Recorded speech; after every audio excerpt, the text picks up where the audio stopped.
স্বপ্ন দেখার কথা ইসলামের পুনর্জাগরণ নিয়ে। অস্ট্রেলিয়া, আমাদের একজন ঘনিষ্ঠ পরিচিত মানুষ আছেন, দাওয়াত ও তাবলীগের কাজ করেন, উনি অস্ট্রেলিয়াতে থাকেন। উনি বলছেন, আমাদের সুদর্ণপুর আমার শায়েখের মাদ্রাসার মধ্যে উনি তখন বক্তব্য দিতে গিয়ে বলছিলেন যে অস্ট্রেলিয়াতে এমন বিচ্ছিন্ন ছোট ছোট দ্বীপ এখনো আছে, এখনো এই অত্যাধুনিক পৃথিবীর এই যুগেও অস্ট্রেলিয়াতে এমন বিচ্ছিন্ন দ্বীপ আছে যেখানে মানুষের বসবাস সভ্য পৃথিবীর কোনো ছোঁয়া যেখানে লাগে নাই, সেই জায়গাতেও আপনার এখনো এমন অনেক মানুষ আছে যারা কালেমার আহ্বান শুনে নাই, ইসলামের দাওয়াত পায় নাই। তো এখন ওই মানুষগুলো পর্যন্ত পৃথিবীর শেষ মানুষটার কাছে ইসলাম পৌঁছিয়ে দেওয়া কার জিম্মাদারি? এখনো আবু বকর সিদ্দিক রাদিয়াল্লাহু আনহুর জিম্মাদারি। কথা বলে না, বলো না ভাইয়া, এখনো কি ওমরে ফারুকের জিম্মাদারি? তো কার জিম্মাদারি? ওমর ফারুকের উত্তরসূরির জিম্মাদারি, আমার জিম্মাদারি, তোমার জিম্মাদারি। তুমি কোন দিন ডাকবা মানুষকে আল্লাহর দিকে? তুমি ফিরবা কোন দিন? দিন নাই, রাত নাই, শুধু মোবাইল, শুধু নারী, শুধু ছবি, শুধু অস্থিরতা, শুধু বেহায়াপনা, শুধু হাসি ঠাট্টা আহ্লাদ। এই এক জিন্দেগি কি? শুধু বিনোদন, শুধু মজা, শুধু উৎসব, শুধু আনন্দ, শুধু ফুর্তি। হায় হায়, একই জীবন, একই জীবন। এ কোথায় যাচ্ছে আমরা শেষ পর্যন্ত? এজন্য বন্ধু, দোস্ত, আখলাকের সুন্দর চাই, আখলাকের সুন্দর চাই, আখলাকের সুন্দর চাই। একজন যুবক, মূলত আমাদের কোরআন সুন্নাহর ভাষায় যে প্রাপ্তবয়স্ক সেই যুবক, অর্থাৎ যে বালেগ হয় সেই যুবক, সেই যুবক মূলত। বিশেষ করে আমার দিল থেকে কিশোর যুবক, নওজোয়ান, তরুণ, তাদের চরিত্র সংশোধন হোক, তারা সুন্দর হোক, তারা জিন্দেগি গঠন করুক, আগামী দিনের জন্য, ইসলামের জন্য তারা ফিকির করুক। এই বিষয়টা খুব বেশি আমার হৃদয়ে উঠানামা করে।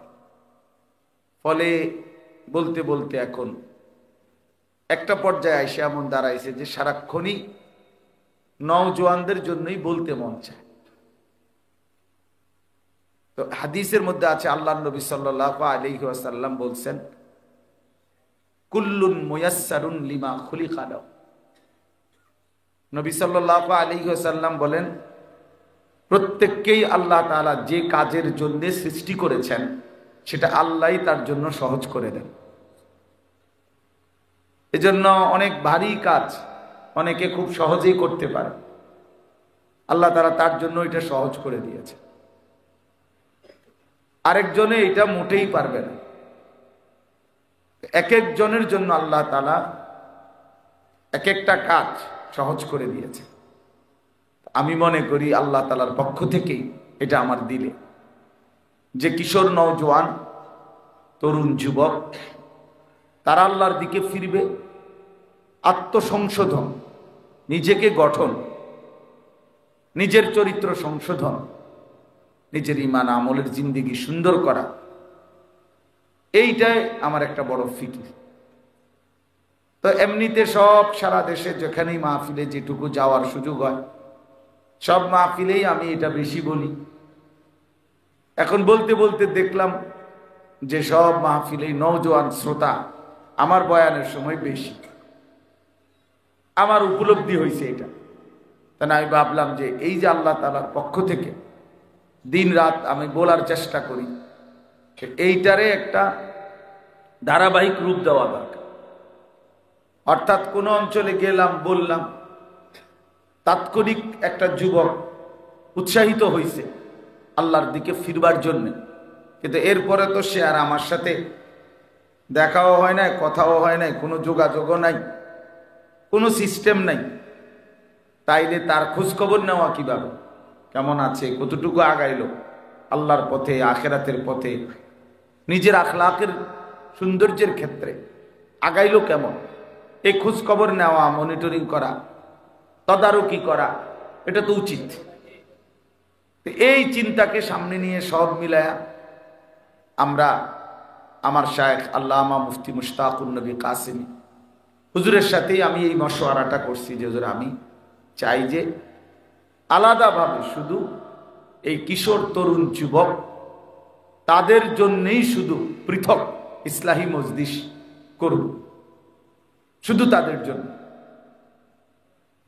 যেন ওদেরকে নিয়েই কিছু কথা আলাদা বলা যায়।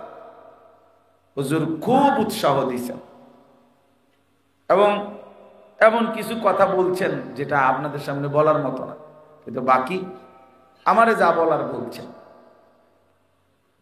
লম্বা সফর, আমি ঢাকা থেকে তখন সিলেট যাচ্ছিলাম হযরতের গাড়িতে করে, তখন বলছেন অনেক কিছু, বলছেন অনেক উৎসাহ দিয়েছেন, অনেক দিল থেকে উৎসাহ দিয়েছেন, সাহস যোগাইছেন। এবং আজকের এই ডেটে জোহরের পরে হযরত আসবেন, আসার কথা ছিল না, আজকে কুমিল্লা আসারই কথা ছিল না, থাকবেন নোয়াখালী সিদ্ধান্ত ছিল, কিন্তু নিজের হাতে পরে ডায়েরিটা নিয়ে, তো নিজের হাতেই উনি ওনার ডায়েরিতে আজকে শনিবার বাদ জোহর আমাদের এখানকার জন্য মজলিস এটা লিখছে। আল্লাহ যদি আনায়, আশা করি আসবে ইনশাআল্লাহ। তারপরও আমরা দোয়া চাই যে আল্লাহ তাআলা যেন হযরতকে আফিয়তের সাথে আমাদের মাঝে আনায়। তো এই জন্য বললাম যে আজকে এই চিন্তাটা সবচেয়ে বেশি আমি যার সাথে পরামর্শ করে মোটামুটি একটা গুছাইবার এতটুকু চেষ্টা করছি, সে আমাদের এতক্ষণ যে বয়ান করলো মাওলানা ইয়াহিয়া ইউনুস, সে আমার একান্ত প্রিয় ছাত্র এবং আলহামদুলিল্লাহ একজন মেধাবী ছাত্র। ধারাবাহিকভাবে কওমি মাদ্রাসায় দাওরায়ে হাদিস পাশ করছে, সরকারি আলিয়া মাদ্রাসা থেকে কামিল পাশ করেছে এবং কুষ্টিয়া ইসলামী ইউনিভার্সিটি থেকে অনার্স মাস্টার্স করা। আলহামদুলিল্লাহ কিশোর নওজোয়ান নিয়ে তারও অনেক ফিকির।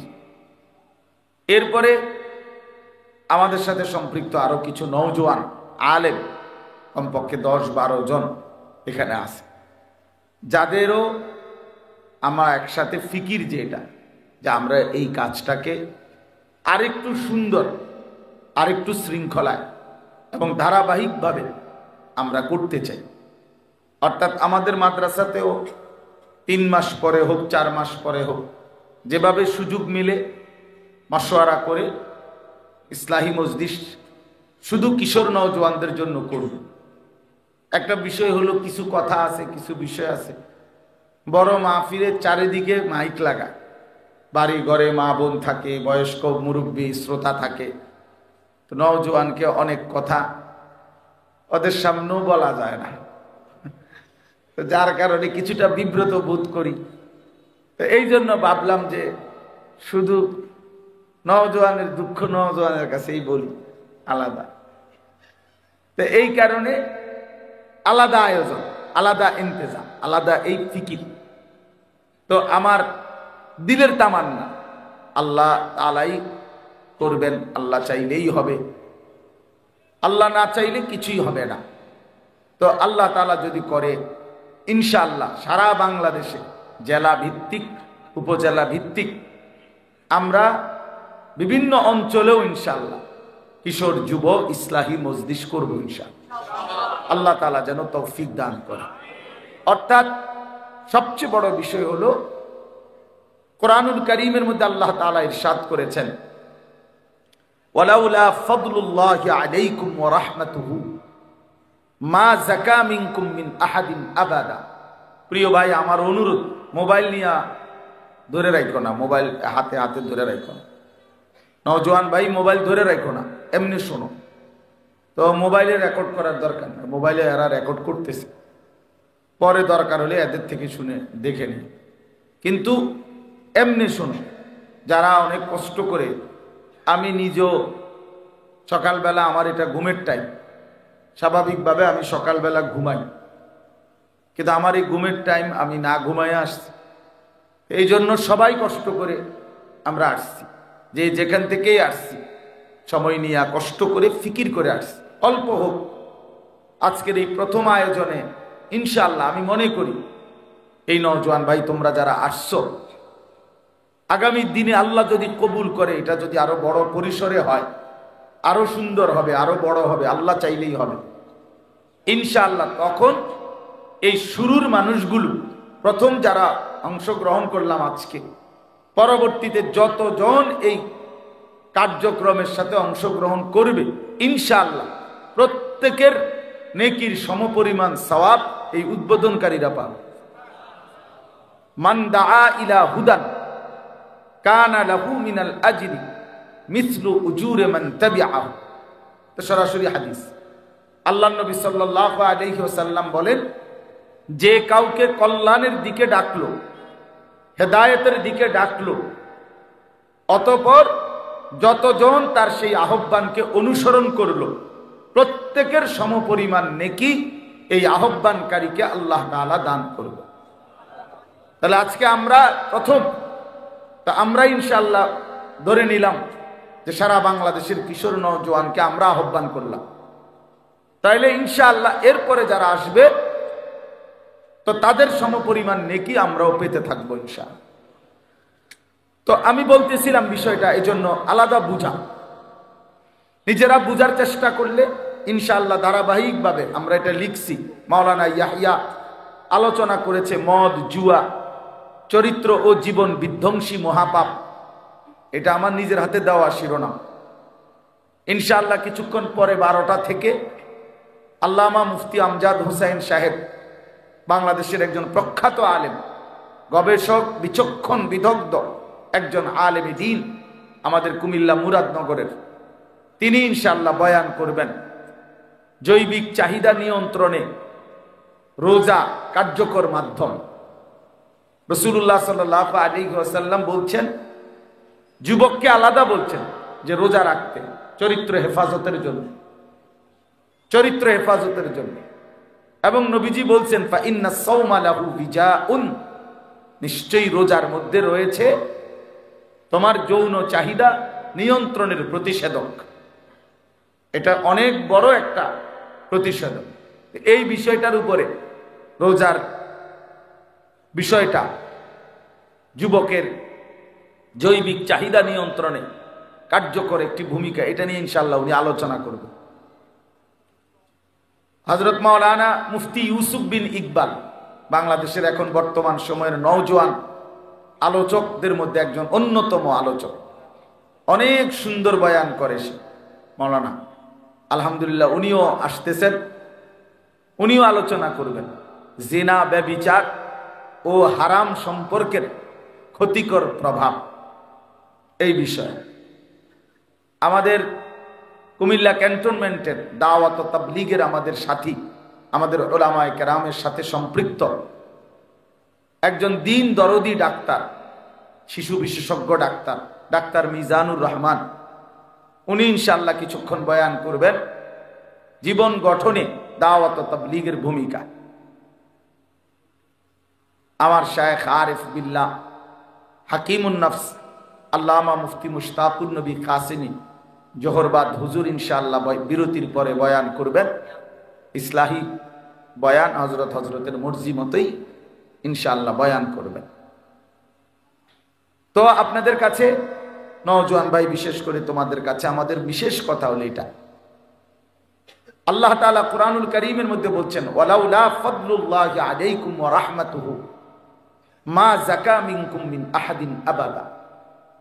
আল্লাহ তাআলা বলেন যে আল্লাহ তাআলার দয়া, অনুগ্রহ, রহমত যদি না হয় তাহলে কেহই নিজেকে নিজে সংশোধন করতে পারে না।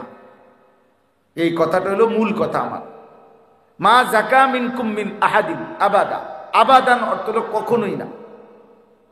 কেউ নিজেকে নিজে চরিত্রবান, আখলাকওয়ালা বানাইতে পারবে না, নিজে নিজে পারবেন। আমি নিজে ভালো হয়ে যাব, আমি নিজে এখন থেকে ভালো হয়ে যাব, পারতেন না।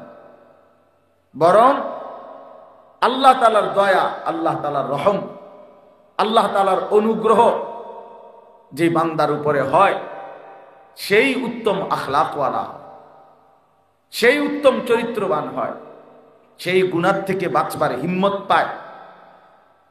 কুরআনুল কারীমের মধ্যে আছে আল্লাহ তাআলা বলছেন আল্লাহু ইয়াজতাবি ইলাইহি মান ইয়াশা ওয়া ইয়াহদি ইলাইহি মান ইউনীব।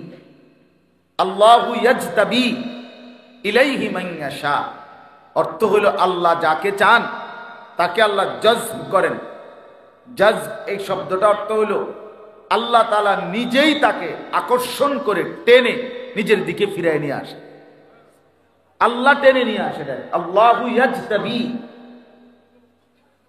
সাইয়্যিদুনা ওমর রাদিয়াল্লাহু তাআলা আনহুকে আল্লাহ তাআলাই জজ্ব করেছেন, অর্থাৎ আল্লাহ তাআলাই কুফরির রাস্তা থেকে আল্লাহ নবী সাল্লাল্লাহু আলাইহি সাল্লামকে হত্যা করতে রওনা দিছে, হাতে তলোয়ার, প্রচন্ড রাগ, চোখে মুখে লাল, এবং মক্কার কুরাইশদেরকে বলছে তোমরা গিয়া কাবা ঘরের সীমানায় দাঁড়াও, আমি মুহাম্মদের কল্লা নিয়ে আসতেছি। নাউযুবিল্লাহ। এরকম উত্তেজিত যুবক, এরকম উত্তেজিত তরবারি হাতে, উন্মুক্ত তরবারি নিয়ে যিনি রওনা দিলেন, তো যাচ্ছেন তো নবী সাল্লাল্লাহু আলাইহি সাল্লামকে হত্যা করতে, এক মহা পাপের উদ্দেশ্যে। কিন্তু আল্লাহ তাআলার পছন্দ হয়েছে। আল্লাহ বলছেন আমি তোমাকে এই মুহূর্তেই হেদায়েত দেব, এই চলমান অবস্থাতে হেদায়েত দেব।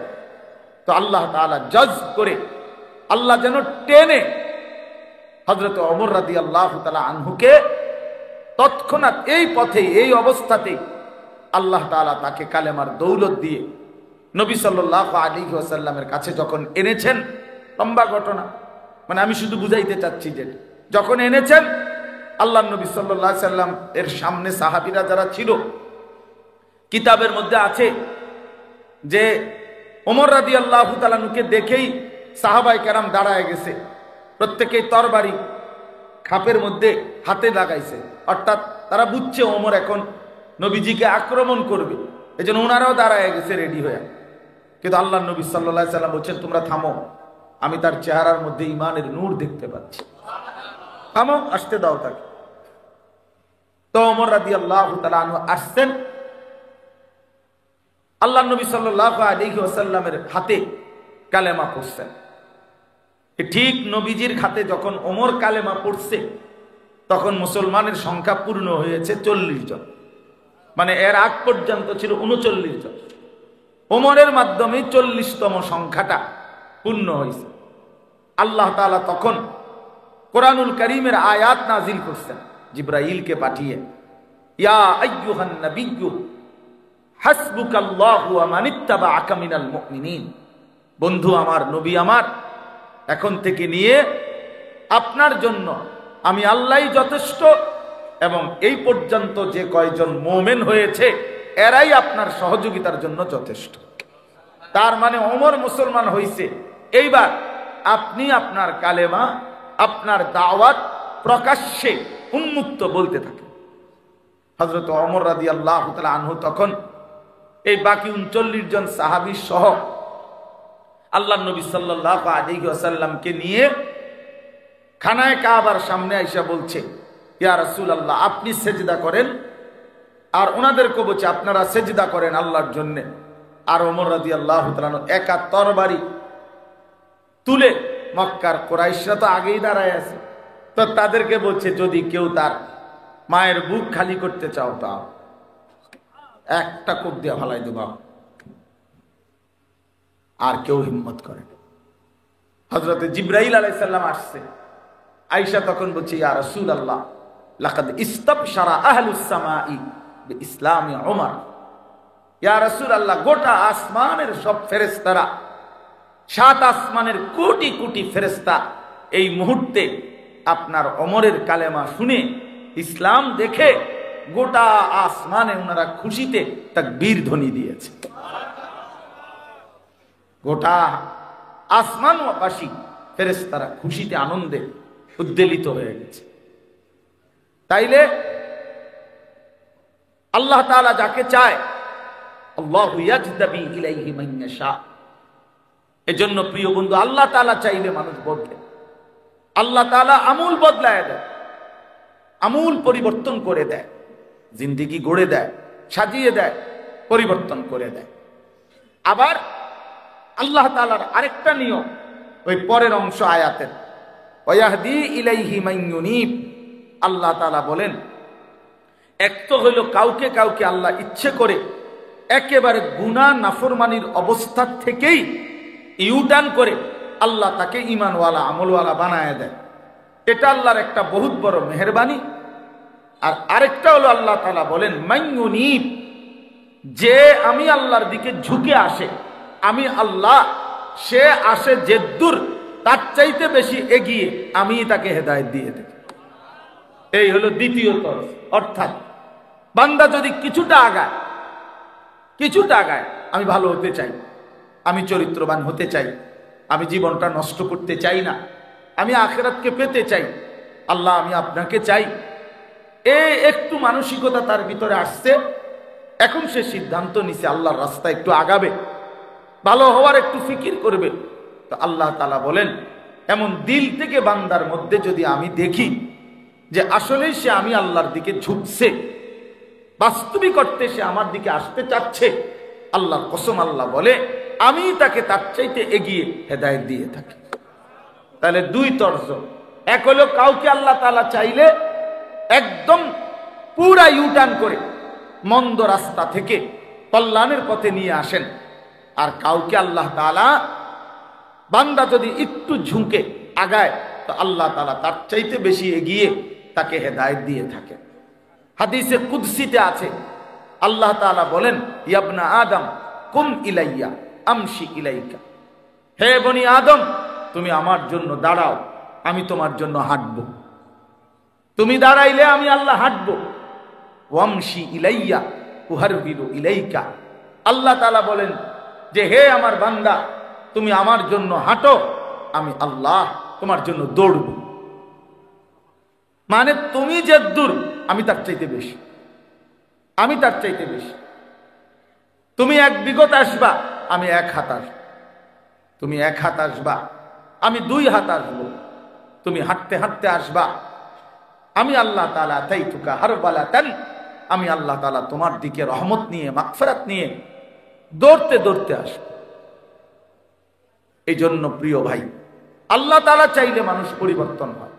ওয়ালাউলা ফাদলুল্লাহি আলাইকুম ওয়া রাহমাতুহু মা যাকা মিনকুম মিন আহাদিন আবাদা। আল্লাহর দয়া, আল্লাহর ফজল, অনুগ্রহ না হলে কেউ নিজেই নিজেকে পরিবর্তন করতে পারে না। ওয়ালাকিন্নাল্লাহা ইউযাক্কি মান ইয়াশা। এই আয়াতের দ্বিতীয় অংশ হলো আল্লাহ তাআলা বলেন যে আল্লাহই যাকে চান তিনি তাকে পরিশুদ্ধ করেন, পবিত্র করেন। তিনি তার জিন্দেগি, দিল, আত্মা, ভেতর বাহির আল্লাহই তাকে পুত পবিত্র সৌন্দর্যময় আল্লাহই করে দেন, আল্লাহই করে দেন, আল্লাহই করে দেন। ওয়ালাকিন্নাল্লাহা ইউযাক্কি মান ইয়াশা। আল্লাহ যাকে চান তাকে তিনি পবিত্র করেন। তাহলে এখানে একটা মৌলিক কথা এটা মনে রাখতে হবে যে কেউ যদি আমরা মনে করি, ছেলেরা তোমরাও যদি মনে করো আমি নিজে নিজে ভালো হয়ে যাব, হবে না। বরং কার দয়া লাগবে?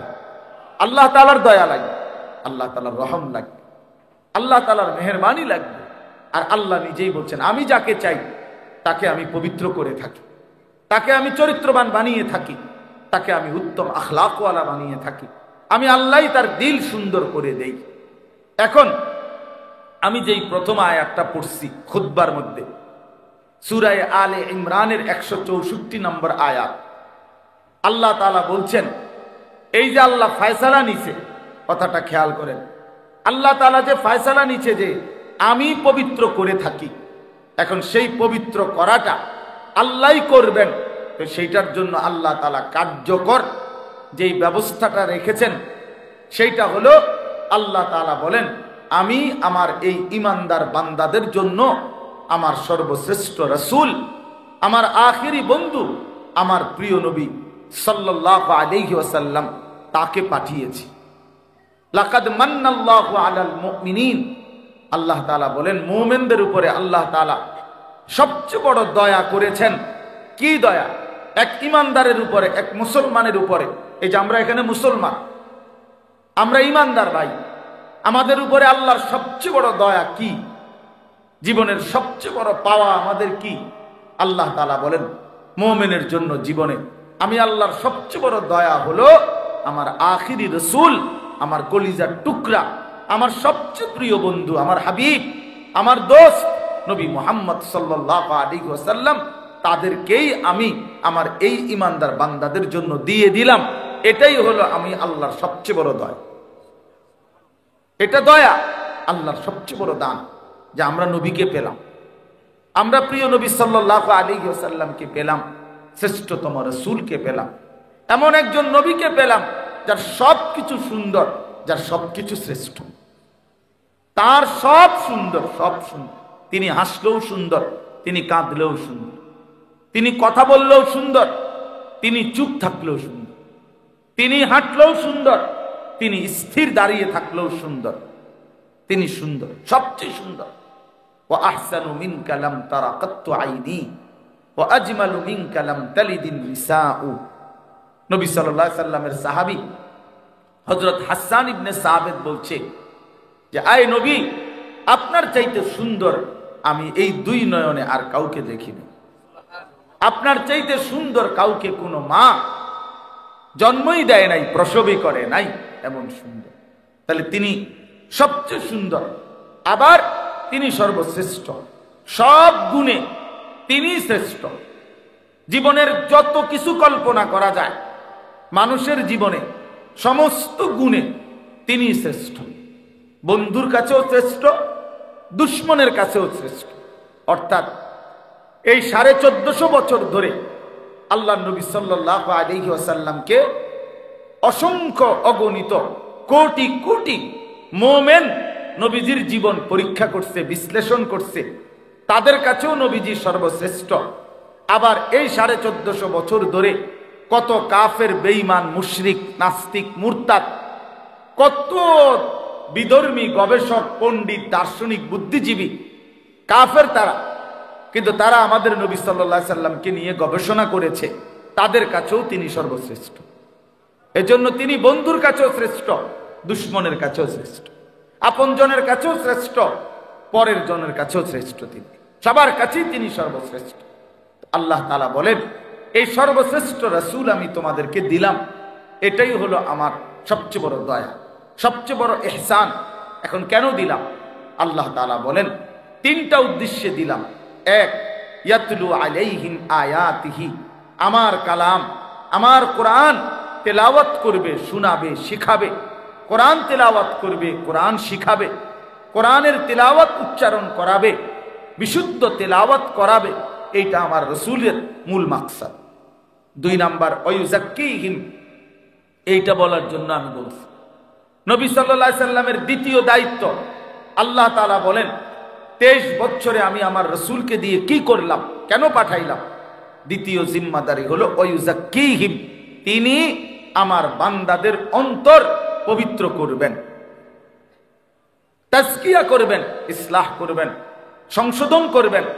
আমার বান্দাদের অন্তর থেকে সমস্ত মন্দ আখলাক, সমস্ত মন্দ স্বভাব দূরীভূত করে উত্তম স্বভাব দ্বারা সুসজ্জিত করে দিবেন, আখলাক দ্বারা সাজিয়ে দিবেন, জিন্দেগির দিলটা পরিশুদ্ধ করে দিবেন। এটা হলো তাজকিয়া। এটা নবী সাল্লাল্লাহু আলাইহি সাল্লামের 23 বছরের অন্যতম মিশন, দায়িত্ব। আর 3 নাম্বার হলো ওয়ায়ুআল্লিমুহুমুল কিতাবা ওয়াল হিকমা। আল্লাহ তাআলা বলেন তৃতীয় দায়িত্ব হলো, কেন আমি নবীকে দিলাম? তৃতীয় জিম্মাদারি হলো কোরআন এবং সুন্নাহর আলোকে আমার বান্দাদের পুরা জীবন তিনি হাতে কলমে শিখিয়ে দেবে, গঠন করে দিবে, জীবন গঠন করবে, এই উদ্দেশ্যে। তাহলে আমাদের প্রিয় নবী সাল্লাল্লাহু আলাইহি সাল্লাম এই পৃথিবীতে আসছেন 3টি মহৎ উদ্দেশ্যে। 1 নাম্বার, কোরআনুল কারীমের তেলাওয়াত উম্মতের সামনে পেশ করবেন, বিশুদ্ধ তেলাওয়াত উম্মতকে শিখাবেন, এই উদ্দেশ্যে। 2 নাম্বার, সমস্ত ঈমানদার উম্মতের অন্তরকে সমস্ত মন্দ স্বভাব থেকে দূর করে উত্তম স্বভাব দ্বারা সাজিয়ে দেবেন। 3 নাম্বার, কোরআন এবং সুন্নাহর আলোকে আল্লাহ তাআলার পছন্দ মাফিক জিন্দেগি হাতে কলমে প্র্যাকটিক্যাল তালিম শিখিয়ে দিবেন। প্রত্যেকটা জীবনের হাসি, কান্না, আনন্দ, বেদনা, রাত দিন, একাকী, প্রকাশ্য, ঘর সংসার, দেশ জাতি রাষ্ট্র রাজনীতি, একাকী জীবন, ব্যক্তিগত বিষয়, ওযু, ইস্তেঞ্জা, প্রস্রাব, পায়খানা, এরপরে স্বামী স্ত্রী, রাতের দিনের যাবতীয় বিষয়াদি, সকল বিষয়, একেবারে একটা সুই একটা সুতা, আল্লাহ নবী সাল্লাল্লাহু আলাইহি সাল্লাম শিখাইছেন যে এই গ্লাসের পানি, নবী সাল্লাল্লাহু আলাইহি সাল্লাম শিখিয়েছেন উম্মতকে যে তিনি 3 ঢোকে 3 নিঃশ্বাসে পানি পান করতেন। প্রতিটা নিঃশ্বাস গ্লাসের মধ্যে ফেলতেন না, নিঃশ্বাস বাহিরে ফেলতেন। লা ইয়াতানাফাসু ফিল ইনা, আল্লাহ নবী সাল্লাল্লাহু আলাইহি সাল্লাম পাত্রে, গ্লাসে, জগে, মগে নিঃশ্বাস ফেলতেন না এবং 3 নিঃশ্বাসে কমপক্ষে পানি পান করতেন। এরপরে আরো বেশি হইতে পারে, কিন্তু কমপক্ষে 3 নিঃশ্বাসে পান করতেন। তাহলে কি বোঝা গেল? বোঝা গেল আল্লাহ নবী সাল্লাল্লাহু আলাইহি সাল্লাম উম্মতের নিঃশ্বাসটা কেমনে ফেলবে এটাও ঠিক করে দিছে, এটাও ঠিক করে দিছে, নিঃশ্বাস পর্যন্ত ঠিক করে দিছেন। ঘর বাহির, ওযু, ইস্তেঞ্জা, টয়লেট, বাথরুম, পেশাব, পায়খানা, রাত দিন, একাকী, প্রকাশ্য, জীবনের সকল অঙ্গনে, জীবনের প্রতিটা পদক্ষেপে, একেবারে আদনা থেকে আদনা, ছোট থেকে ছোট, বড় থেকে বড়, সব ব্যাপারে, সব বিষয়ে তিনি সর্বোচ্চ সুমহান আদর্শ কোরআন সুন্নাহর আলোকে আল্লাহ তাআলা কি চাচ্ছেন, জান্নাতের উপযোগীটা কেমন হইলে হবে, আখিরাতের মুক্তি কিভাবে মিলবে, ডান হাতে আমলনামা কিভাবে আসবে, ফুল সিরাত কিভাবে বিদ্যুতের মতো পার হবে, অর্থাৎ আখিরাত এবং জান্নাতের উপযোগী আল্লাহ যা চাইছেন তার শতভাগ প্র্যাকটিক্যাল আল্লাহর নবী সাল্লাল্লাহু আলাইহি সাল্লাম সাহাবায়ে কেরামের মাধ্যমে উনাদের কাছে নবী সাল্লাল্লাহু আলাইহি সাল্লাম শিখিয়ে দিয়েছেন। এটাই নবী সাল্লাল্লাহু আলাইহি সাল্লামের মিশন ছিল। তাইলে প্রিয় ভাই, আমার বলার উদ্দেশ্য হলো, এবার আমি যে মূল বক্তব্যটা বলতে চাচ্ছি, ওই আয়াতের মাধ্যমে বললাম যে নিজেকে নিজে পরিবর্তন, বিশুদ্ধ আত্মশুদ্ধি করা যায় না, নিজে নিজে একাকী ভালো হওয়া যায় না। আল্লাহ বলেন আমার দয়া লাগে, আমার অনুগ্রহ লাগবে, আমার মেহেরবানি লাগবে। আর আল্লাহর দয়া, আল্লাহর অনুগ্রহ হইল, আল্লাহ নিজেই বললেন আমার দয়া আমি আমার রসুলকে পাঠাইলাম। তাহলে আমার রসুলকে দিয়ে ওই যেই উদ্দেশ্য তাজকিয়া, অন্তর পরিশুদ্ধ করা, আত্মা বিশুদ্ধ করা, এটা আমি আল্লাহ আমার বন্ধুকে দিয়ে করাইলাম। তাইলে এখন আমাদের দায়িত্ব কি? আমাদের দায়িত্ব হলো 2টা কথা। 1 নম্বর কথা হলো আত্মশুদ্ধি বাস্তবিক অর্থে আমাদের প্রত্যেকের জন্য ফরজে আইন, অর্থাৎ নিজের অন্তরকে মন্দ স্বভাব থেকে পবিত্র করা, উত্তম স্বভাব দ্বারা সজ্জিত করা নিজেকে মুসলমান হিসাবে, এটা আমাদের জন্য বাধ্যতামূলক দায়িত্ব।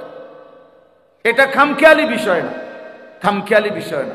লোকের সামনে অথবা কখনো কখনো কারো সামনে একটু ভদ্রতা দেখাইলাম, একটু সুন্দর 2টা বাক্য বললাম, এটাকে আখলাক বলে না, এটাকে আখলাক বলে না ভাই, আখলাক বলে না। আঙ্কেলের সামনে আপনি, ভাই তোমার অসুবিধা হলে চেয়ারে বসো, চেয়ার নাও, আছে চেয়ার আছে তো নেও, সমস্যা নাই, চেয়ার নাও। তুমি বারবার মাথা উঠাইলে অন্যদের কষ্ট হয়, আর নয়তো এমনি বসো আসন ধরে, যেমনি সুবিধা হয়। তো এই জন্য বললাম এটা জরুরি, আমার এটা আমার দায়িত্ব। আল্লাহ তাআলা কোরআনুল কারীমের মধ্যে বলছেন কাদ আফলাহা মান তাযাক্কা, সফল হয়েছে সে, মান তাযাক্কা, যে তার অন্তরকে পবিত্র করেছে। আল্লাহ বলছেন 14টা কসম করে, কোরআনুল কারীমের মধ্যে অনেক কসম আছে, কসম আল্লাহ কসম করে করে বলছেন। তার মধ্যে একটা সূরাতে আল্লাহ তাআলা 14টা কসম করছে একসাথে, একসাথে। ওয়াশ-শামসি ওয়া দুহাহা ওয়াল কামারি ইদা তালাহা ওয়ান নাহারি ইদা জাল্লাহা ওয়াল লাইলি ইদা ইয়াগশাহা, এইভাবে প্রতিটার মধ্যে 2টা করে মোট 14টা কসম করে আল্লাহ বলেন বান্দা আমি 14 বার কসম করে বললাম কাদ আফলাহা মান যাক্কাহা, যে তার অন্তরকে বিশুদ্ধ করেছে সেই কেবল সফল হয়েছে। 14 বার কসম করছে, 14 বার কসম করে আল্লাহ বলছে শোনো, খামখেয়ালি করো না বান্দা, খামখেয়ালি করো, খামখেয়ালি করো না। কাদ আফলাহা মান যাক্কাহা, তাজকিয়া, এই ইসলাহি মজলিস মানে কি? নিজেকে সংশোধন করা চাই ভাইয়া। আমরা হাজারো পৃথিবীর হাজারো বিষয় নিয়ে আমরা ভাবতে পারি, গোটা পৃথিবী সুন্দর করলাম, পৃথিবীর অনেক কল্যাণকর সমাজ সেবা, জনকল্যাণ, সংস্কারমূলক কাজ করলাম, ভালো কথা, কিন্তু নিজের ফিকির কোথায়? নিজের ফিকির কোথায়?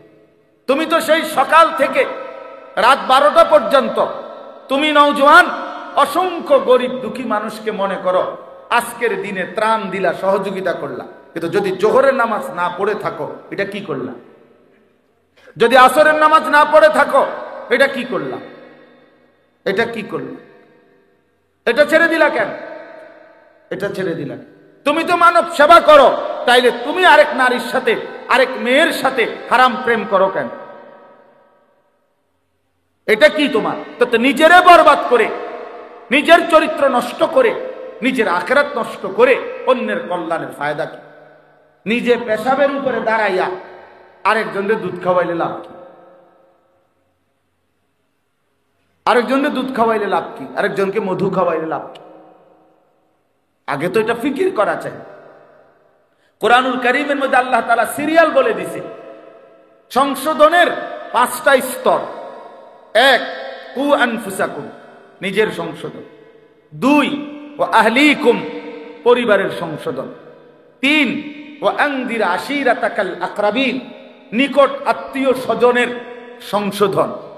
4, লিতুমদিরা উম্মাল কুরা ওমান হাওলাহা, নিজ এলাকা এবং এলাকার আশপাশের সমস্ত মানুষের সংশোধন। 5, উখরিজাত লিন্নাস তা'মুরুনা বিল মা'রুফ ওয়া তানহাউনা আনিল মুনকার, গোটা বিশ্ব মানবতার সংশোধন। কয়টা হইল? 5টা। এর মধ্যে 1 নাম্বার কি বলো না ভাইয়া? 1 নাম্বার কি? তো তোমার ফিকির কই? তোমার ফিকির কই ভাই? তোমার ফিকির কই? অনেক আমরা প্রত্যেকেই এখন যদি আমরা বলি যে আপনারা প্রত্যেকেই 10,000 টাকা চাঁদা দিবেন, 5,000 টাকা চাঁদা দিবেন, সবগুলো টাকা একত্র করে আমরা গরিব দুঃখী মানুষকে বিভিন্ন জনকল্যাণমূলক কাজ করব, নিঃসন্দেহে ভালো কাজ, নিঃসন্দেহে ভালো কাজ, অনেক বড় সওয়াবের কাজ। কিন্তু বিষয়টা হলো এইটা মিলে যাবে, হয়তো এইটা টাকারও ব্যবস্থা হয়ে যাবে, কম্বলের ব্যবস্থাও হয়ে যাবে। কিন্তু আমরা যদি বলি চলেন সিদ্ধান্ত নেব আমরা 30 দিন, আমরা 60 দিন একটানা ফজরের নামাজ জামাতের সাথে পড়ব প্রথম কাতারে, এইখানে পাওয়া একটু কঠিন। এখানে পাওয়া কঠিন। আল্লাহর কসম, আমার কথা হলো এইটা, আমার এই মাকসাদ শুধু এইটা যে হ্যাঁ ভাইয়া, মানবের সেবা, মানুষের কল্যাণ, মানুষের উপকার অবশ্যই জরুরি, ভালো কাজ, কিন্তু নিজের সংশোধন আরো বেশি জরুরি, আরো বেশি জরুরি। আমি বদলাবো কোন দিন? আমার চরিত্র সুন্দর হবে কোন দিন? এই নওজোয়ান কিশোর বয়সে যদি 16 বছর, 18, 20 বছর বয়সে যদি একটা ছেলে এতটা চরিত্রহীন হয়ে যায়, 18 বছর বয়সে যদি নারী ছাড়া, নারীর ছবি ছাড়া, উলঙ্গ দৃশ্য দেখা ছাড়া তোমার একটা রাতও না কাটে, তো আগামীর ভবিষ্যৎ কি? আগামীর ভবিষ্যৎ মাত্র 18 বছর বয়সে তুমি এত উলঙ্গ ছবি দেখে ফেললা, মাত্র 18 বয়সে তুমি এত বড় জঘন্য পাপগুলো করে ফেললা। ছি ছি ছি ছি। আমি তো জানি 16 বছর 18 বছর বয়সের ছেলেদের সাথেও তো আমার কথা হয়, এত অল্প বয়সী ছেলেও জিনা এবং ব্যভিচার, নারীর সাথে অসভ্যতায় একেবারে ভাইসা গেছে, ডুবে গেছে। আফসোসের বিষয়। হায় হায়, কল্পনা করে কিভাবে, এটা কিভাবে সম্ভব হইতে পারে? এটা কিভাবে মুসলমানের সন্তান এভাবে ভাইসা যাবে কেন? মুসলমানের সন্তান এভাবে চরিত্রহীন হবে কেন? এই জন্য দোস্ত, আমার মূল ফিকির এটা, আমার এই মজলিসের মাকসাদ এইটা যে ধরে ধরে বারবার আমি আশা করি আমার 30 বছরে যদি, আমার 50 বছর, আমার পুরা হায়াতে যদি এক নওজোয়ানও বদলে যায়, তো আমার নাজাতের জন্য আশা করা যায় ওই একজনই যথেষ্ট। খালা আমি সংখ্যা দিয়ে করুম কি? আমার 10,000 ভক্ত জরুরি না ভাইয়া, 50,000 ভক্ত দিয়ে আমি করবোটা কি? 50,000 না, 50 লক্ষ মানুষ একত্রে স্লোগান দিয়ে আমারে যদি ক্যান্টনমেন্ট দিয়ে আসে, আর আল্লাহ তাআলা যদি বলে আনিস আমি নিলাম না তোমার, হ্যাঁ, তো কি হবে? তখন কি হবে? তখন এই পরিচিতি, এই সুখ্যাতি, এই সুনাম দিয়ে দোস্ত হবেটা কি? পৃথিবীবাসী তোমার চুল দেখলো, পৃথিবীবাসীকে তুমি ফেসবুকে প্যান্টের মডেল দেখাইলা, মোটর সাইকেলের মডেল দেখাইলা, আখলাক দেখাইবা কোন দিন?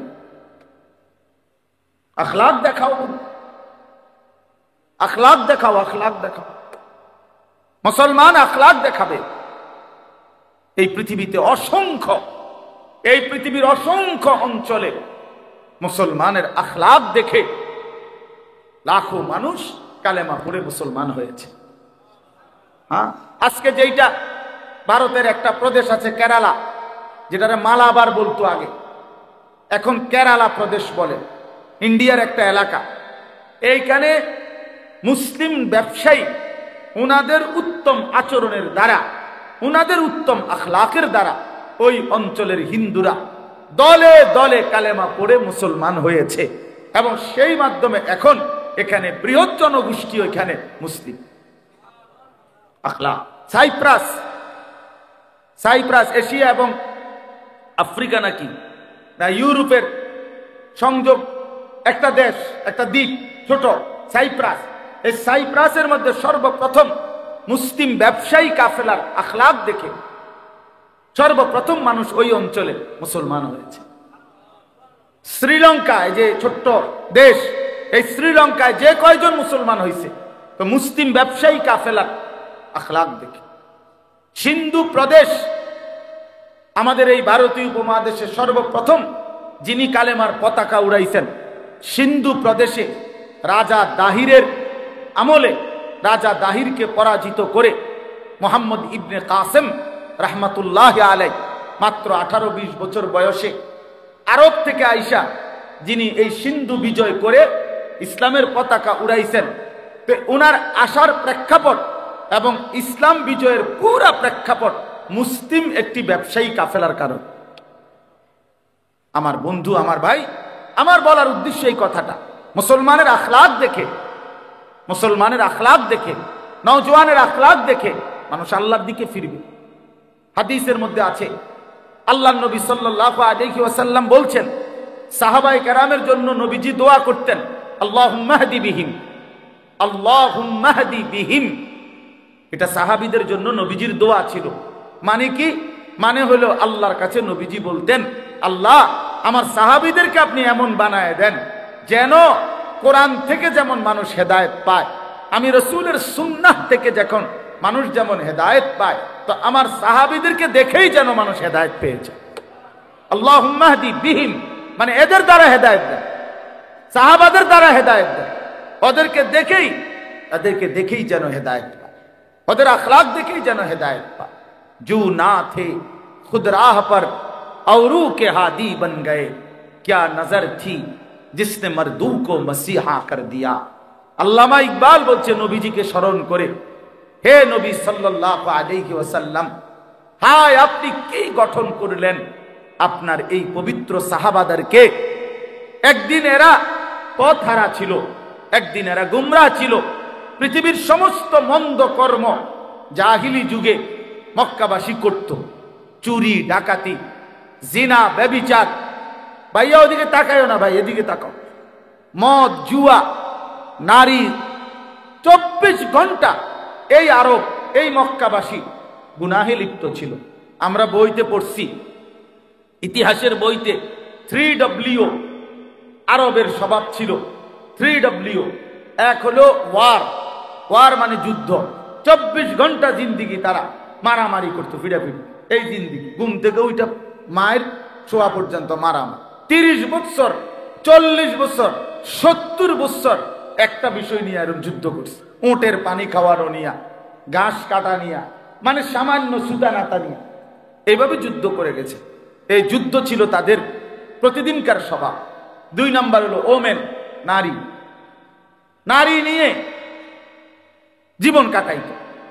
জিনা ব্যভিচার অসভ্যতা নোংরামি, কোন নারীর সামাজিক কোনো মূল্যই ছিল না নিজস্ব।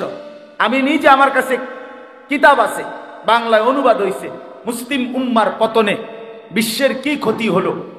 আমাদের হযরত মাওলানা আবু তাহির মিসবাহ সাহেব, আমার বাংলার শ্রেষ্ঠতম বুজুর্গ এবং বাংলাদেশের শ্রেষ্ঠ একজন ইসলামী সাহিত্যিক আদিব সাহেব হুজুরের লেখা অনুবাদ করা সৈয়দ আবুল হাসান আলী নদভী রহমতুল্লাহর কিতাব। ওইখানে আছে জাহিলি যুগে, এটা বলতেও লজ্জা, জাহিলি যুগের আখলাক ছিল আইয়ামে জাহিলিয়াতে যে 3 জিনিস সবার জন্য সমান অধিকার। 1 হলো আগুন, 2 হলো পানি, 3 হলো নারী। নারী সবার, নারীর আলাদা কোনো বিশেষত্ব নাই, আলাদা কোনো মর্যাদা নাই, যার মন চায় সে উপভোগ করবে। নাউজুবিল্লাহ। কি পরিমাণ চরিত্রহীনতা ছিল, কি পরিমাণ নোংরা ছিল।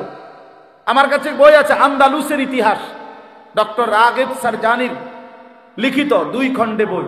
ওখানে স্পষ্ট আছে এক সময় জাহিলিয়াতের মানুষ এমন ছিল, এত জঘন্য ছিল, আপন ভাই বোন 2 জন একসাথে বকরি চড়াইতো, ছাগল চড়াইতো, 6 মাস পরে 1 বছর পরে নাউজুবিল্লাহ নাউজুবিল্লাহ আপন ভাই কর্তৃক আপন বোন গর্ভবতী হয়ে ঘরে ফিরত। এত অসভ্য ছিল, এত চরিত্রহীন ছিল এরা, পথ হারা ছিল। কি আল্লাহ চিনত না, আখলাক চিনত না, জিন্দেগির কিছুই চিনত না, কোন মনুষ্যত্ব বলতে ছিল না, তাদের কোনো আখলাক ছিল না। এই পরিমাণ চরিত্রহীনতা ছিল।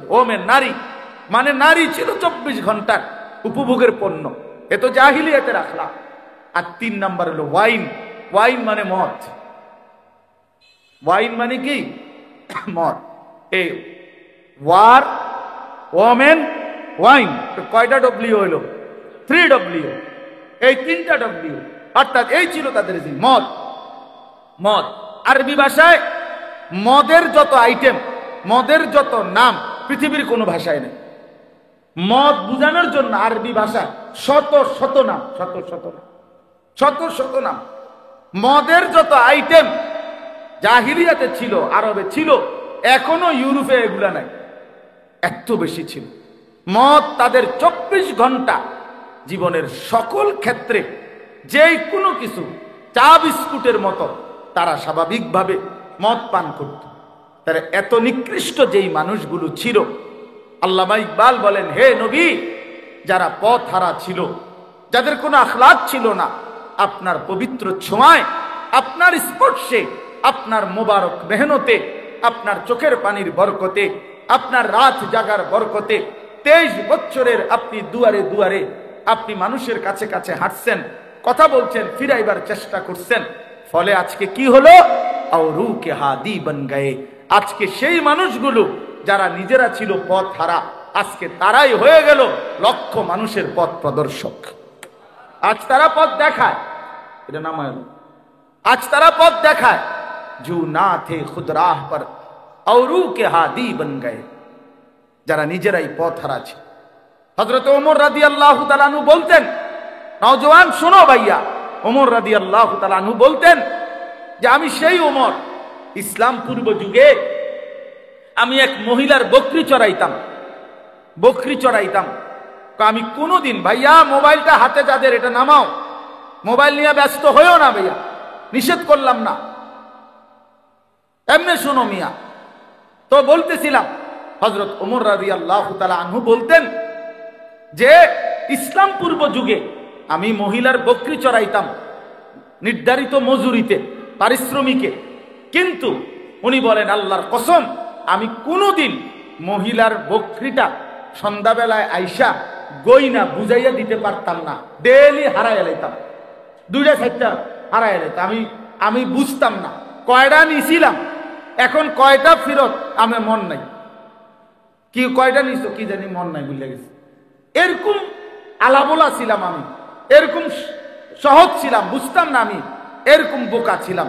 কিন্তু আজ ইসলাম কোরআনের বরকতে, আল্লাহর নবী সাল্লাল্লাহু আলাইহি সাল্লামের বরকতে, যেই ওমর 50টা 100টা ছাগল গুছাইয়া রাখতে পারতাম না, আজ সেই ওমর আধা জাহানে বাদশাহী করে। ইসলাম আমাকে কোথায় পৌঁছায় দিছে, কোরআন আমাকে কোথায় পৌঁছায় দিছে, রাসূলুল্লাহ সাল্লাল্লাহু আলাইহি সাল্লামের সাহচর্য আমাকে কোথায় পৌঁছায়। এজন্য প্রিয় ভাই, আমার এই বই অনেক সুন্দর বই, ডক্টর রাগিব সারজানি, শোনো হে যুবক, এই অসাধারণ বই। উনি বলছেন, উনি কায়রোর, মিশরের একজন পৃথিবী বিখ্যাত দার্শনিক একজন। উনি বলছেন এই কথা যে আমি কায়রো ইউনিভার্সিটিতে, উনি বলছেন আমি যুব সমাজের সেমিনার হয়েছে, যুব সমাজের সমস্যাবলী এই শিরোনামে উনি বলেন আমাকে তারা অতিথি হিসাবে বক্তব্য দেওয়ার জন্য যখন বলছে, আমি ব্যাপক প্রস্তুতি নিয়ে আসছিলাম। তো প্রথমে আমি তাদেরকে বললাম যে তোমরা ছোট্ট কাগজে আমার একটু লিখে জানাও যে তোমাদের সমস্যা কি। তিনি বলেন যে যুবকরা আমার কাছে যখন কাগজগুলো দিল, আমি কাগজগুলো দেখে তারা আমার কাছে যেই সমস্যা পেশ করলো, আমি আসমান থেকে পড়লাম যে হায়, আমি ভাবছি তাদেরকে নিয়ে কি আর তারা ভাবতেছে কি। আমার ভাবনার সাথে তাদের ভাবনা আকাশ পাতাল ব্যবধান।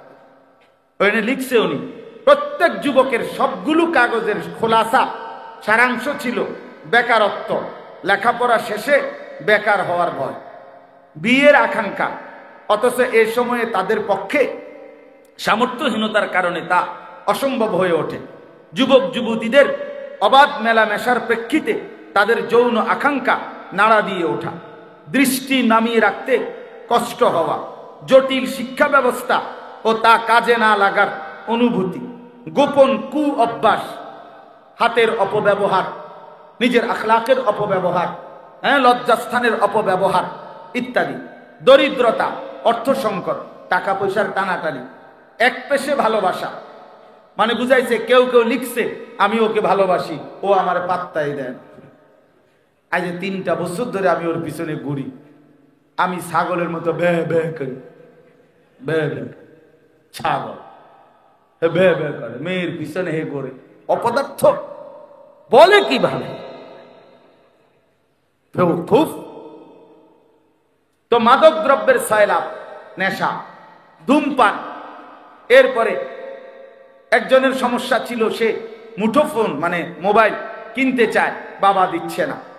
মানে হযরত বলেন যে এই জাতীয় বিষয়গুলো ছেলেরা তাদের সমস্যা তুলে ধরছে। আর তিনি বলেন আমি ভাবতেছিলাম যা তাদের সাথে আলাপ করব, কথাটা খেয়াল করে, যুবকদের সাথে। উনি বলেন আমি ভাবতেছিলাম যুবকদের সাথে আলোচনা করব যে এই বিষয় নিয়ে।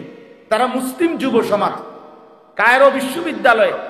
আমি ভাবতেছিলাম তাদের সাথে আলাপ করব এই বিষয়গুলো কি, যে আজ অধিকাংশ মুসলিম দেশে শরিয়া আইন বাস্তবায়ন না হওয়া, মানব রচিত আইন ও নীতিমালার প্রতি আস্থাশীল হওয়া এবং কোরআন সুন্নাহ বিমুখ হওয়া, এই ব্যাপারে আমাদের নওজোয়ানদের কি কর্মসূচি হওয়া উচিত।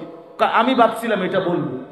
2, অনেক মুসলিম ভূখণ্ড অমুসলিম শক্তি কর্তৃক বেদখল হয়ে যাওয়া, যেমন বিশেষত ফিলিস্তিন, ইরাক, কাশ্মীর, চেচনিয়া, আফগানিস্তান। এসব ভূখণ্ডে মুসলমানরা অন্যায়, অবিচার, জুলুম, হত্যা, নির্মম অত্যাচারের শিকার। আফগানিস্তানের নাম লেখছে ওই সময়, এখন তো আলহামদুলিল্লাহ ইসলামী খেলাফত। মিডিয়া কর্তৃক ইসলামকে লক্ষ্য করে সাঁড়াশি আক্রমণ, প্রকাশ্যে রাসূলুল্লাহ সাল্লাল্লাহু আলাইহি ওয়াসাল্লাম, বিশিষ্ট সাহাবায়ে কেরাম, আলেম ওলামাকে গালিগালাজ ও সমালোচনা করা হয়। প্রিন্ট ও ইলেকট্রনিক মিডিয়া তথা দৈনিক পত্র পত্রিকা, রেডিও, টেলিভিশন ও ইন্টারনেটে এই সমস্ত অশুভ কর্মের মহড়া আজ খুব স্বাভাবিক বিষয় হয়ে দাঁড়িয়েছে। এক্ষেত্রে আমরা কি করতে পারি? অর্থাৎ অধিকাংশ মুসলিম দেশ আজ অপরিশুদ্ধ ঋণে জর্জরিত। বাধ্যত এই ঋণ থেকে বেরিয়ে আসা তাদের পক্ষে প্রায় অসম্ভব। প্রশাসনিক দুর্নীতি, স্বচ্ছতার অভাব, সুদ, ঘুষ, চুরি, ডাকাতি, ছিনতাই, রাহাজানি, জালিয়াতি, আত্মসাৎ, মিথ্যা অপবাদ, এই সমস্ত অনৈতিক কার্যাবলী মুসলিম বিশ্বের বহু দেশকে সভ্য উন্নত দেশের তালিকার একেবারে নিচের দিকে ঠাঁই দিয়েছে। এক্ষেত্রে আমাদের পদক্ষেপ কি হইতে পারে? জ্ঞান বিজ্ঞানে পিছিয়ে পড়া, কারিগরি ও সৃজনশীল শিক্ষা ঘাটতি, বিশ্বের বহু অঞ্চলে ইসলামের দাওয়াত না পৌঁছা, মানব জাতির একটা বৃহৎ অংশ এখনো ইসলামের বাণী শুনেনি, অথবা শুনে থাকলেও মিথ্যা কিংবা বিকৃত বাণী শুনেছে। অথচ মুসলিম উম্মার জন্য ফরজ ভূপৃষ্ঠের প্রত্যেক ব্যক্তির কাছে ইসলামের দাওয়াত পৌঁছানো। এরম অনেকগুলো লিখছে। উনি বলেন আমি ভাবতেছিলাম এসব বিষয় নিয়ে সারা পৃথিবীব্যাপী আলমী চিন্তা ফিকির নিয়ে আমি যুব সমাজের সাথে আলোচনা করব, আর এরা আমার কাছ থেকে সমাধান চায়। তার বাবা যে মোবাইল কিনে দিচ্ছে না, এটার সমাধান কি? তারা আমার কাছে জানতে চায়, মেয়েটা যে আজকে 3 বছর ধরে তারে প্রেমের অফার দিচ্ছি, এখন সে যে আমার প্রেম প্রত্যাখ্যান করতেছে, এই জন্য তাবিজটা কি? বুঝেন নাই কথাটা? এই হলো, তিনি বলেন যে যুবক তার সমস্যা জানতে চাইছে, আমার কাছে বলছে এটা সমাধান চাচ্ছে, এগুলা মোবাইলের সমস্যা, তার নারীর প্রেমের বিষয়। আর আমি ভাবতেছিলাম তাদেরকে নিয়ে গোটা পৃথিবীব্যাপী ইসলামের পুনর্জাগরণের স্বপ্ন। তা আমি কোথায়, তারা কোথায়? তারা কোথায়? আমাদের জেনারেশন কোথায়? এই জন্য বাপ, এই জন্য বন্ধু, এই জন্য দোস্ত, আমরা আত্মসংশোধন, নিজেকে গঠন, নিজের ঈমান, নিজের আখলাক, নিজের চরিত্র, নিজের জিন্দেগি যদি গঠন না করি দোস্ত, আগামী পৃথিবীতে ইসলামের বিজয় কিভাবে হবে? কিভাবে হবে? আমাদের যেই ফিলিস্তিনের হামাসের যে মুজাহিদ, যিনি শাহাদাত বরণ করেছিলেন, ইয়াহিয়া সিনওয়ার রাহমাতুল্লাহ আলাইহি, এই মহান যোদ্ধা, এই যে কয়দিন আগে যিনি শহীদ হলেন, ইসরায়েলের এই ইহুদি কুত্তারা সর্বশেষ যখন ওনাকে ড্রোনে হামলা করে, শেষ মুহূর্তে উনি যখন লাস্টে টের পাইছে যে ওনার উপরে শেষ বোমাটা হামলা করবে, তখনও ওনার হাতে একটা ছোট লাঠি ছিল, ছড়ি ছিল। এই লাঠিটা জানে উনি কিছুই হবে না এটা দিয়া, কিন্তু তারপরও শেষ হাতের লাঠিটা তাদের দিকে ছুঁড়ে মারছিল, বলছিল যা রেখা জান দিলাম, তবুও তোদেরকে প্রত্যাখ্যান করলাম। কলিজার শেষ রক্ত দিয়েও, কলিজার শেষ রক্ত দিছে, কিন্তু ইসলামের উপরে মজবুত ছিল, দ্বীনের উপরে মজবুত ছিল, দ্বীনের উপরে।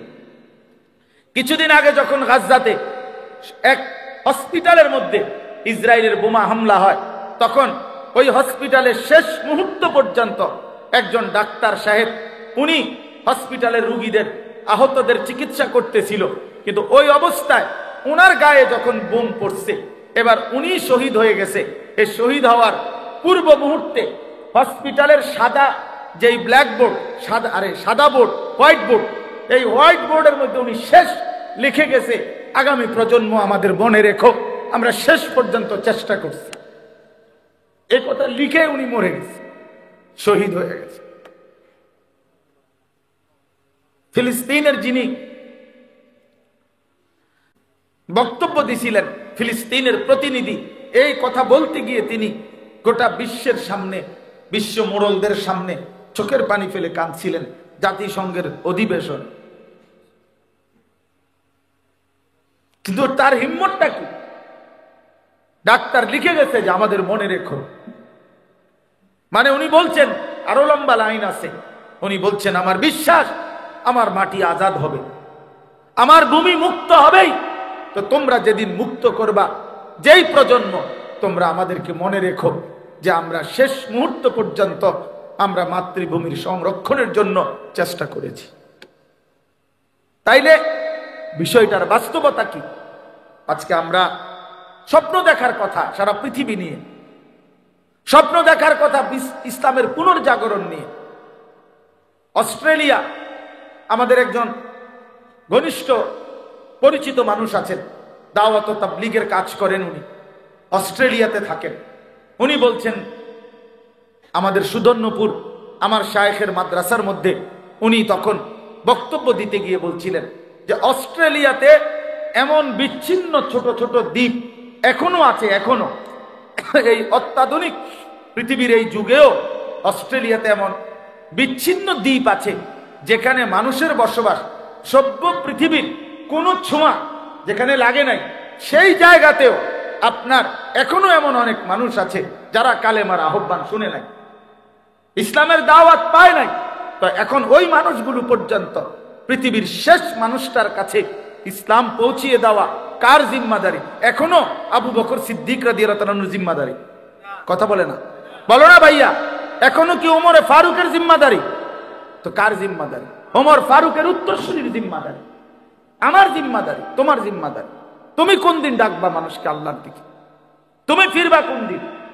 দিন নাই, রাত নাই, শুধু মোবাইল, শুধু নারী, শুধু ছবি, শুধু অস্থিরতা, শুধু বেহায়াপনা, শুধু হাসি ঠাট্টা আহ্লাদ। এই এক জিন্দেগি কি? শুধু বিনোদন, শুধু মজা, শুধু উৎসব, শুধু আনন্দ, শুধু ফুর্তি। হায় হায়, একই জীবন, একই জীবন। এ কোথায় যাচ্ছে আমরা শেষ পর্যন্ত? এজন্য বন্ধু, দোস্ত, আখলাকের সুন্দর চাই, আখলাকের সুন্দর চাই, আখলাকের সুন্দর চাই। একজন যুবক মূলত আমাদের কোরআন সুন্নাহর ভাষায় যে প্রাপ্তবয়স্ক সেই যুবক, অর্থাৎ যে বালেগ হয় সেই যুবক মূলত, অর্থাৎ একটা মেয়ে 13 থেকে 14 এই 1 বছরের ভিতরে সাবালিক। মাদ্রাসায় আশরাফুল উলুম ময়নামতি বুড়িচং কুমিল্লা এর উদ্যোগে আজকের এই কিশোর যুব ইসলাহি মজলিসে আল্লাহ তাআলাই আমাদেরকে আসবার বসবার আল্লাহর জন্যই জমা হওয়ার তৌফিক দান করেছেন। এজন্য আমরা সকলেই বলি আলহামদুলিল্লাহ। মূলত প্রতি মাসের দ্বিতীয় শনিবার আমাদের এই মাদ্রাসায় আজকে প্রায় 3 বছর যাবত ধারাবাহিক ইসলাহি মজলিস সকাল 10টা থেকে জোহরের আগ পর্যন্ত মহিলাদের জন্য, মা বোনদের জন্য বয়ান হয়, আর আসর থেকে এশা পুরুষদের জন্য বয়ান হয়। এই ধারাবাহিকতায় অনেকদিন ধরেই চলতেছে। আজকেও দ্বিতীয় শনিবার, এই মাসের দ্বিতীয় শনিবার একটু কাছায় গেছে। এই মাসে 1 ফেব্রুয়ারি ছিল শনিবার, যার কারণে দ্বিতীয় শনিবার প্রথম শনিবারের মতো মনে হয়, মাত্র 8 দিন, খুব কাছাকাছি। আমার শায়েখ আরিফ বিল্লাহ হাকিমুন নফস আল্লামা মুফতি মুশতাকুন নবী কাসিমি হযরত দামাত বারাকাতুহুম, তার পরামর্শেই মূলত আমাদের এই ইসলাহি মজলিস চলে। আজকে অনেক দিন যাবত ব্যক্তিগতভাবে আমি আল্লাহর কথা বলা, আল্লাহ তাআলার দয়ায় যেটুকু তৌফিক আমার হয়েছে সেটা 2005 সাল থেকে, তার মানে প্রায় আজকে 21 বছর না 20 বছর। এই 20-21 বছর ধরে এই অল্প কম বেশি যখন যেটুকু সুযোগ পাইছি, আল্লাহ তাআলা বলার সুযোগ দিয়েছেন, আল্লাহর কথা বলার চেষ্টা করছি। এর মধ্যে বিশেষ করে আজকে 4-5 বছর এই বলতে বলতেই